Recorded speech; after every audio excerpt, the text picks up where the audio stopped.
Ok, bonjour. Alors, c'est le deuxième soir de test de Twitch, voir si ça marche bien, et de YouTube. J'ai l'impression que la vidéo, c'est pas génial. Je vais regarder ici. Pourtant, c'est du 720p. Hein. Je peux pas avoir mieux au niveau de ma résolution. Alors, on va faire comme on peut. Voilà. Donc, ce soir, je vais vous lire les chroniques de Zealandia. Avec le flou du fond, ça passe mal. Donc, c'est un recueil de nouvelles de science-fiction dans laquelle une de mes nouvelles est parue. Voilà.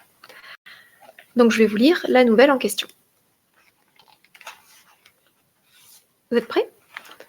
Je vous invite à vous installer confortablement, à peut-être manger quelque chose, boire quelque chose, être bien, petit plaid, sauf s'il fait chaud, auquel cas, rien du tout. Mais nous, il fait froid. Donc, un petit plaid, des petites chaussettes, voilà. Bien confortable. Vous n'avez même pas besoin de me regarder, rien à voir. Voilà, c'est moi qui vais lire, donc rien à voir. Vous pouvez même fermer les yeux et vous laisser bercer. Profitez bien. Mandy. Mandy ouvrit son portable.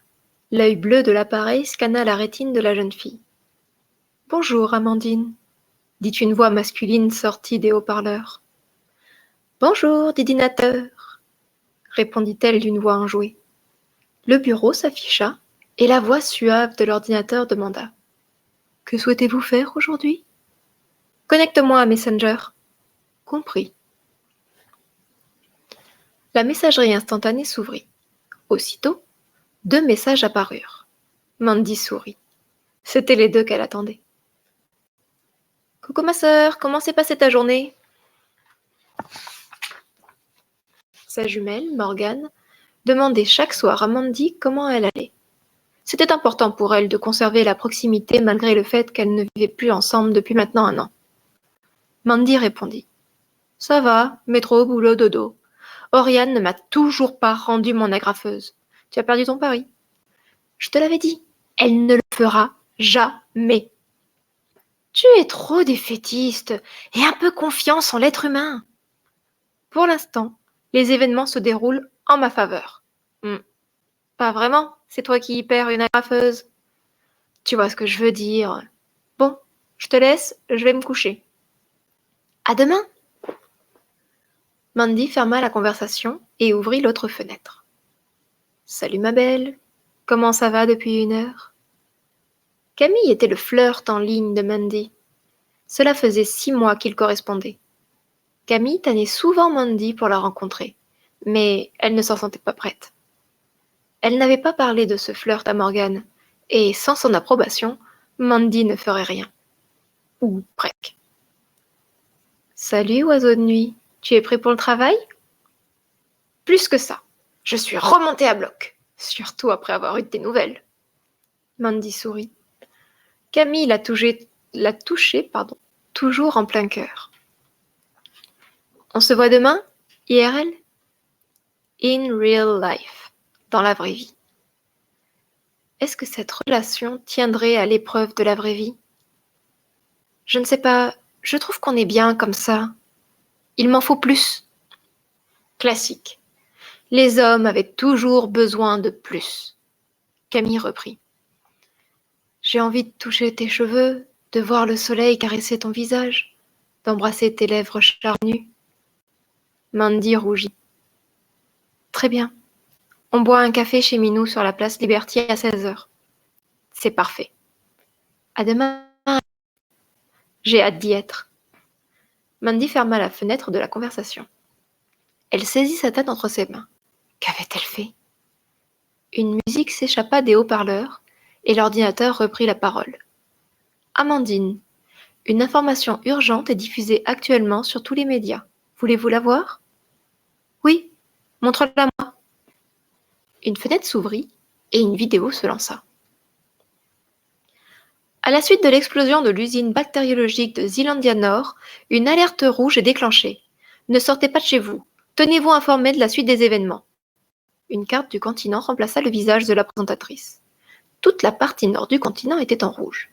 Venait ensuite un dégradé s'éclaircissant jusqu'au sud. Mandy posa son doigt sur le nom de sa ville. Elle était dans le sud, dans une zone colorée en jaune. Bon, ça ne change pas mes plans de demain, mais on va surveiller ça de près. Les personnes se situant dans les zones jaunes peuvent sortir, mais uniquement avec un masque FFP2.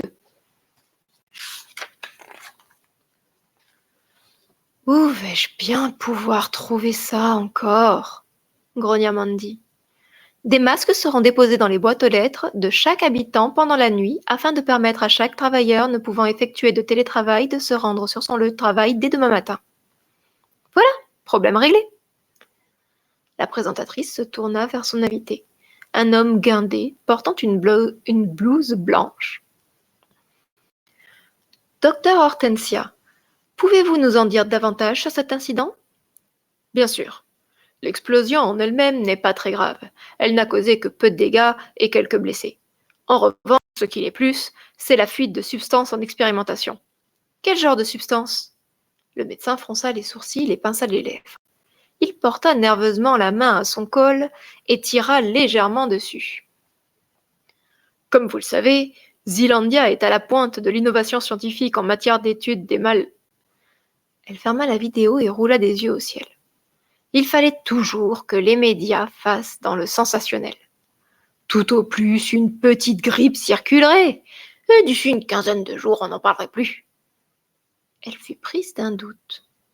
Et, Didier, un voyage. Est-ce que les bars et les cafés seront fermés demain?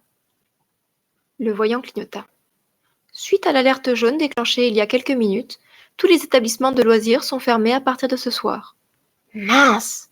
Il faut que je prévienne Camille pour qu'on se voit ailleurs. Ou peut-être est-ce un signe divin pour me dire de ne pas le rencontrer? Elle dirigea la souris vers la messagerie instantanée, double-cliqua sur le nom de Camille, et l'ordinateur et l'électricité se coupèrent. Mandy resta quelques secondes dans le noir, soufflée. Il fallait attendre. Le courant reviendrait d'ici quelques minutes. Elle se leva et alla allumer une bougie. À sa lueur, elle cuisina son repas du soir et mangea. Elle se prépara pour la nuit, mais la lumière ne revint pas. Alors, par dépit, elle se coucha. Elle passa une très mauvaise nuit.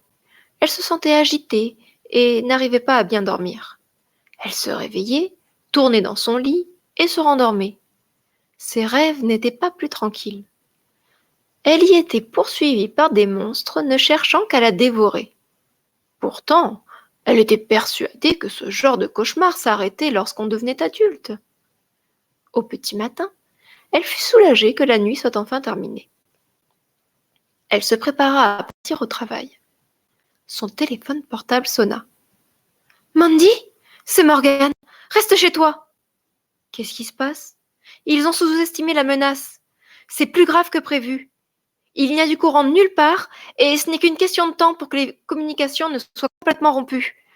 On n'a plus aucune nouvelle de certaines villes du Nord. Quoi? Comment ça se fait? Tu n'as pas vu l'alerte? Si, mais ça n'avait pas l'air si grave. Tu sais comment ils sont? Ils en rajoutent tout le temps. La voix de Morgan grésilla, puis s'étouffa. Mandy regarda son téléphone. Plus de réseau. C'était arrivé rapidement.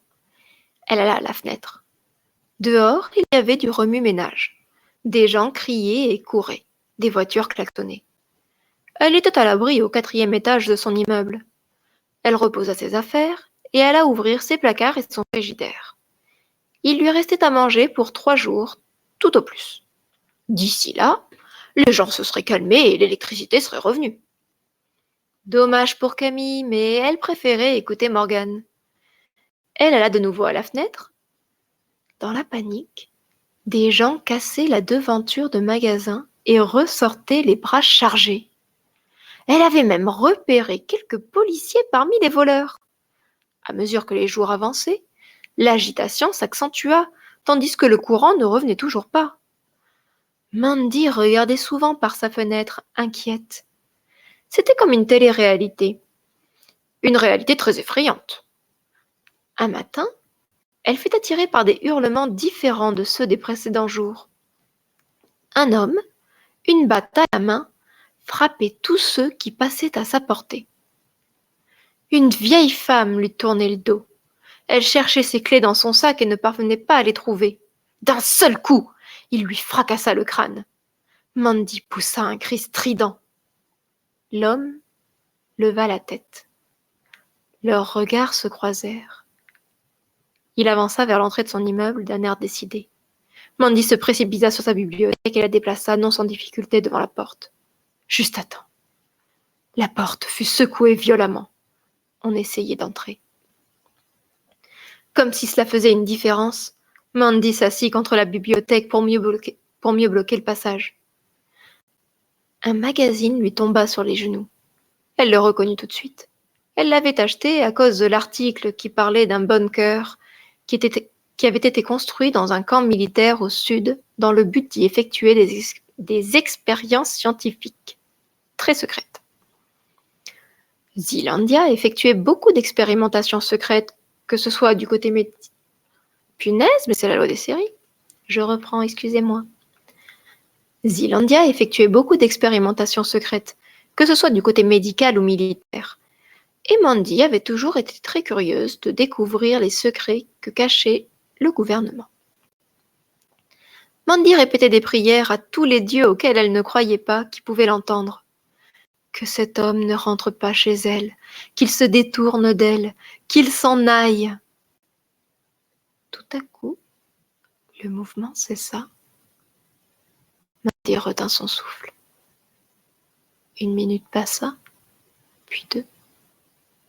Soudain, elle perçut les hurlements de la voisine. « Non, je vous en supplie, j'ai 3 enfants, non, non !» Il y eut un bruit sourd, puis plus rien. Pourvu que les enfants soient bien cachés.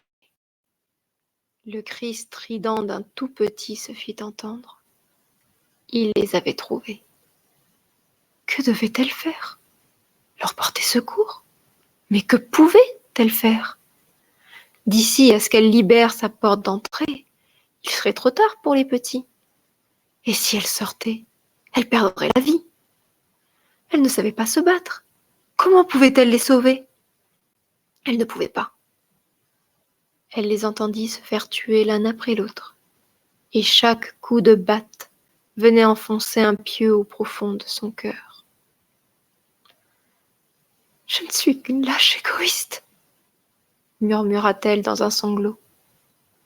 Les mains sur les oreilles, elle espérait étouffer le bruit de sa culpabilité. Elle décida de ne plus s'approcher de la fenêtre. Ce n'était pas une télé, mais c'était bien la réalité.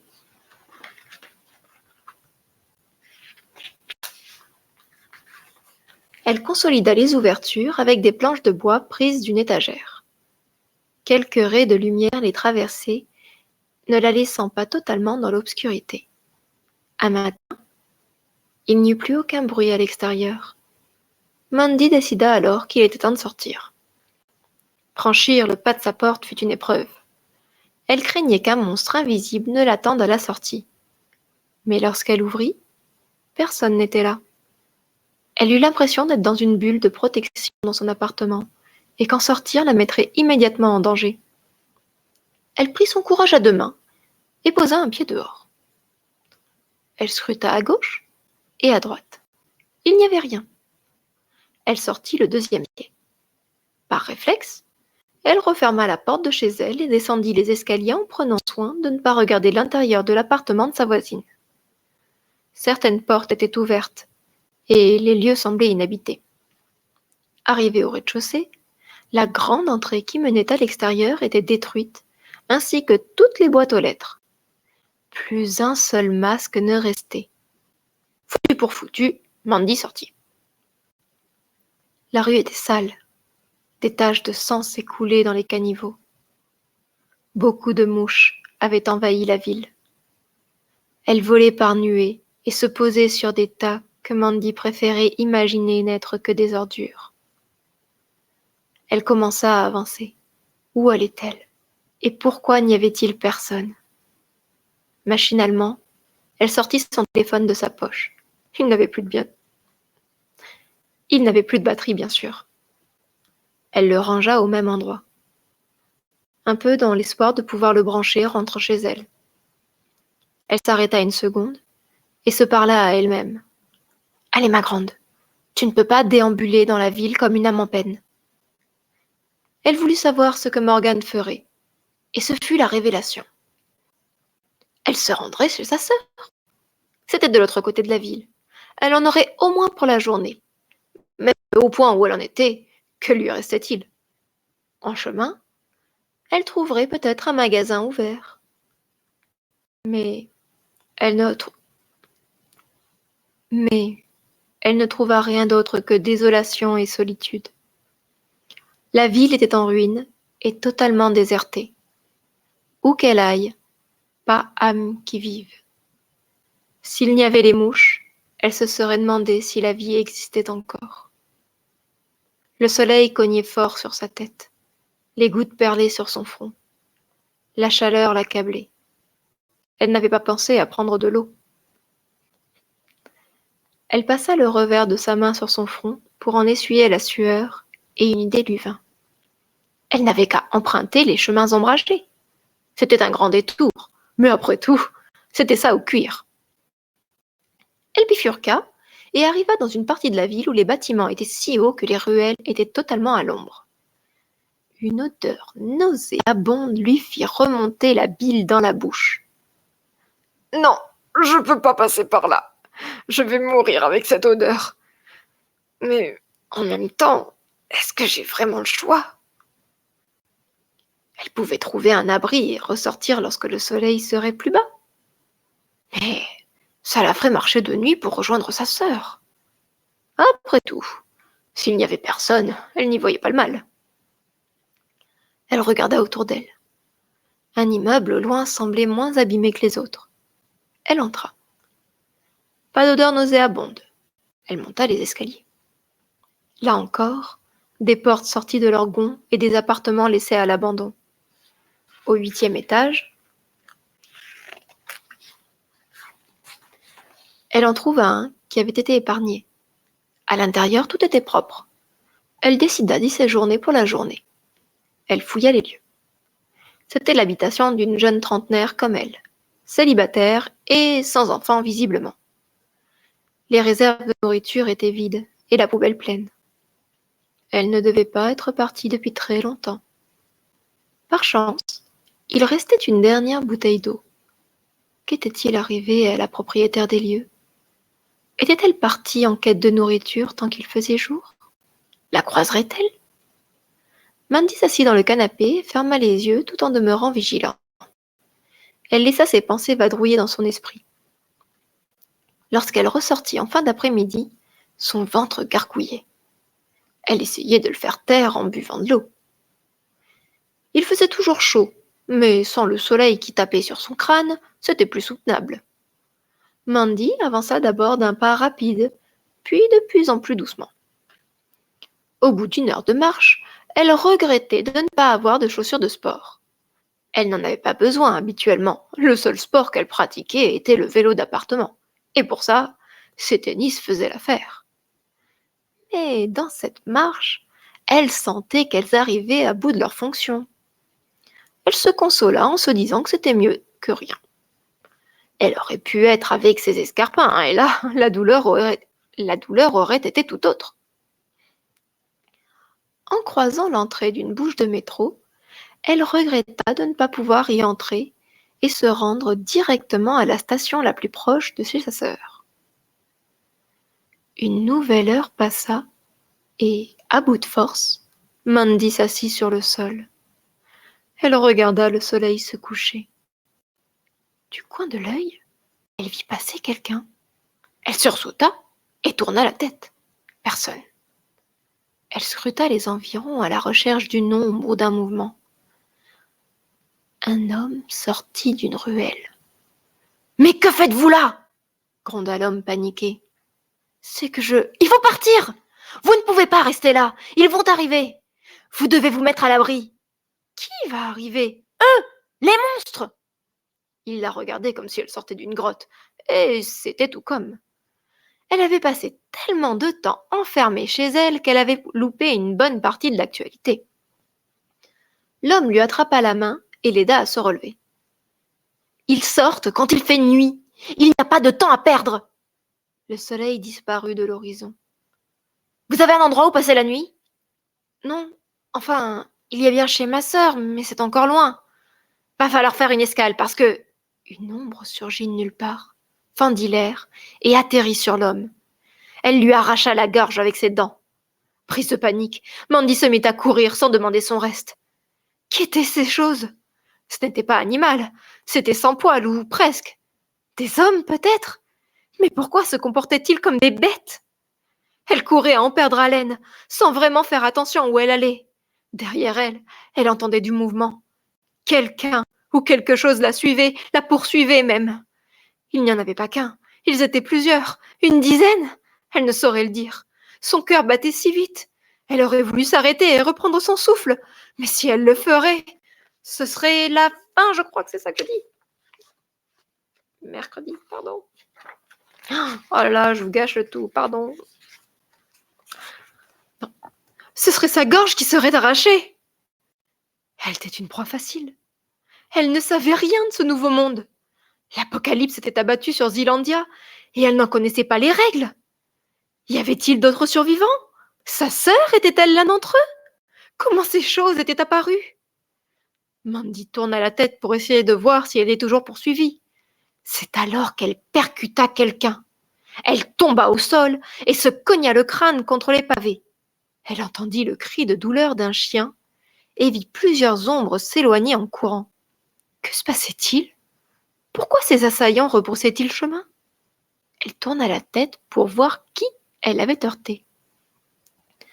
Il s'agissait d'une personne androgyne, magnifique, à l'allure héroïque. Il ou elle se tenait debout, droit, et lui tendait la main pour l'aider à se relever.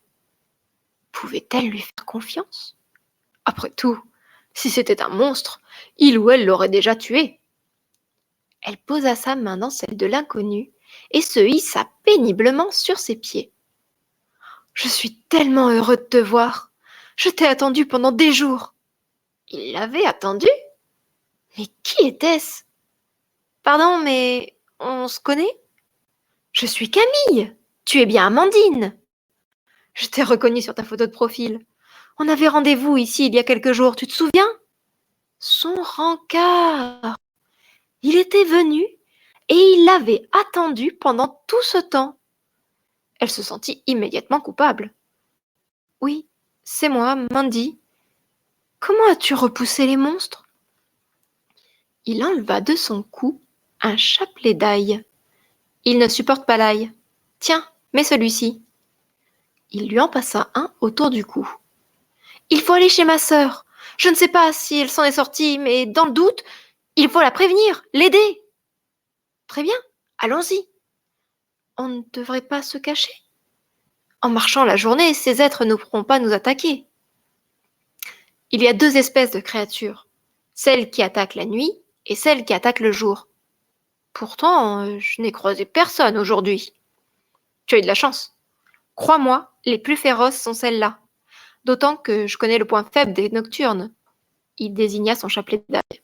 Mais j'ignore ce qu'il en est des diurnes. En tout cas, ce n'est pas l'ail, j'ai essayé. On va faire attention et ne t'en fais pas, on sera chez ta sœur en moins de 2. Mais déjà, montre-moi où elle vit. Il sortit une carte de la ville et l'étendit en long sur le sol. Mandy s'y pencha. Elle posa le doigt sur un quartier. Nous sommes ici. Je connais bien ce quartier. Ce n'est pas très loin, nous y serons avant le lever du jour. Il replia la carte. Ils commencèrent alors à marcher d'un pas rapide, mais prudent, faisant attention où ils mettaient les pieds, scrutant chaque croisement au cas où une créature se cacherait dans les rues avoisinantes. « Que sais-tu sur ces choses ?» demanda Mandy en chuchotant.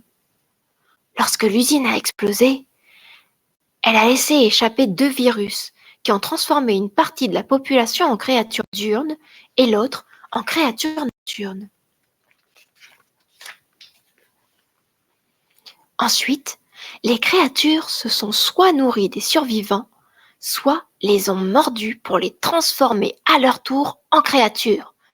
Ça a été très rapide. Aujourd'hui, il reste peu de rescapés. Quelques autres et moi, on essaie de les retrouver pour les mettre à l'abri au sud dans le bunker militaire. On en a déjà rassemblé une partie. Une fois qu'on aura récupéré ta sœur, c'est là qu'on ira. Et en plus, tu as un plan. Je suis si heureuse d'être tombée sur toi. Il lui sourit et resserra l'étreinte de sa main.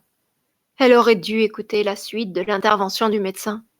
Cette usine était vraiment dangereuse. Mandy repensa à l'homme qui lui avait apporté son aide au péril de sa vie. Les larmes lui montèrent aux yeux. Il était mort à cause d'elle. Elle ne pouvait pas se laisser abattre. Il fallait continuer et devenir forte. Elle essuya son visage du revers de la main. Ils continuèrent d'avancer furtivement dans la nuit. Par moments, Mandy ressentait une présence près d'elle. Mais avant qu'elle n'ait pu faire quoi que ce soit, la présence s'enfuyait. Ils arrivèrent enfin chez sa sœur. L'immeuble était aussi saccagé que le sien. Vas-y, je t'attends ici, l'invita Camille. Elle monta au 5e étage. La porte de l'appartement de Morgan, contrairement à beaucoup d'autres, était fermée. Mandy toqua. Elle entendit des pas. Une voix étouffée s'exclama. Mandy? Mais comment as-tu? Laisse-moi entrer, je vais tout expliquer. Morgan hésita quelques instants, puis déverrouilla la porte. Mandy s'engouffra dans l'appartement. Sa sœur la prit dans ses bras, soulagée de la voir. Elle n'avait pas l'air bien en point. Ses yeux étaient cernés, et elle était clairement amaigrie. Du bruit lui indiqua qu'elle n'était pas seule dans l'appartement. Elle avait réussi à réunir quelques rescapés. Morgan était tellement meilleure survivante qu'elle. « J'ai cru que tu étais morte! Comment as-tu échappé au monstre? » « C'est grâce à mon amie Camille. Dépêchons-nous d'y aller avant que les autres créatures de la journée ne se réveillent. Mets ton chapelet d'ail et filons. » « Mais de quoi parles-tu? Il n'y a pas de créatures la journée. Et pourquoi veux-tu que je porte de l'ail? » « C'est parce que j'aime relever un peu ma nourriture, » répondit une voix sombre. Elle fit volte-face et se retrouva nez à nez avec Camille, souriant à pleines dents, devant la porte restée ouverte. Je sais, il n'y a pas de thé. À ce moment-là, Mandy se rendit compte pour la première fois que ses dents étaient pointues. Son cœur fit un bond dans sa poitrine. Fin. J'espère que ça vous a plu et que ça vous a pas trop énervé les quelques fois où j'ai bafouillé ou j'ai levé les yeux au ciel et des choses comme ça. Mes arrêts entre les pages qui se tournent. Je pense que la prochaine fois, je ne prendrai pas un livre, je ferai plutôt une lecture sur mon ordinateur, je ne sais pas. Mais bon, c'était un test. N'hésitez pas à me faire des retours pour que je puisse savoir comment m'améliorer. Si vous avez un logiciel pour streamer à me conseiller, je suis preneuse, sachant que j'ai un Chromebook, donc il faut absolument que ce soit quelque chose soit compatible avec Chrome OS, soit en ligne. Voilà, c'est ma petite contrainte parce que mon PC, dans sa grande mansuétude, ne veut pas accepter mon micro. Voilà, donc c'était soit le micro, soit le PC. J'ai choisi le micro, comme ça vous entendez mieux. Voilà, donc je vous invite à me dire tout ça, à me faire vos petits commentaires, à me laisser un pouce bleu sur ma chaîne YouTube, à vous abonner à ma chaîne YouTube, ma chaîne Twitch et à tous mes autres réseaux sociaux que vous trouverez en commentaire ci-dessous. J'ai l'impression d'être une vraie youtubeuse quand je fais ça. Et je vous dis à très vite pour une autre histoire et un meilleur stream. Oh, quelqu'un qui regarde. Bonjour, toi qui regardes. Je ne sais pas qui tu es, mais enchanté, bienvenue. Fais comme chez toi, installe-toi. Malheureusement, je suis en train de dire au revoir. Mais voilà, je vais tenter d'essayer. c'est la même chose. Je vais tenter de streamer un petit peu tous les jours, ce serait pas mal, mais peut-être que des fois je pourrais pas, peut-être que des fois je pourrais, je ne sais pas. Allez, ça fait 30 minutes, donc c'est déjà bien assez long. Je vais couper la vidéo et l'uploader sur YouTube. Je pense pas que je vais faire un montage pour cette fois, puisque vraiment je suis en train de chercher mes marques. Mais voilà, j'espère vite monter en compétence, histoire que ce soit de mieux en mieux. Je vous souhaite une bonne nuit ou une bonne journée, suivant de quel côté du globe vous vous trouvez. À très vite. Bye bye.